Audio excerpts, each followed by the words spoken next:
Le secrétaire permanent de l'Union sacrée de la Nation, l'honorable André Mbata, est arrivé ce dimanche 4 janvier 2026 à Kananga, chef-lieu du Kasaï central.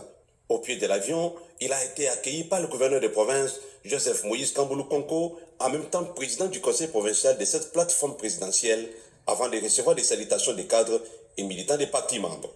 Face à la presse, le professeur Mbata a dévoilé l'objet de sa mission en province. Je suis très heureux de me retrouver ici chez moi. Cette province a donné beaucoup à la République et cette province est au cœur des réflexions de son Excellence Félix-Antoine Tshisekedi Tshilombo, qui est président de la République, chef de l'État et haute autorité politique de l'Union sacrée de la Nation. Je vais demander à son Excellence, Monsieur le gouverneur de la province, pendant que je serai en train de faire le tour, pour qu'on mette en place les structures définitive de l'Union sacrée pour le Kasaï central. Rassurant quant à la concrétisation des actions du chef de l'État au Kasaï central, celui qui est aussi député national et fille du terroir a invité les partis et regroupements politiques à se mobiliser derrière le gouverneur Kamboulou pour renforcer l'unité autour des projets d'utilité publique en cours d'exécution. Le président devait être ici à Noël. Si on était revenu avec le président, on n'allait pas nous jeter des pierres parce que le travail est en train de se faire. La route de Kalambambouji, tous les projets sont en marche et le président de la République est déterminé à les aboutir en l'intérêt de la population du Kasaï central qui a toujours voté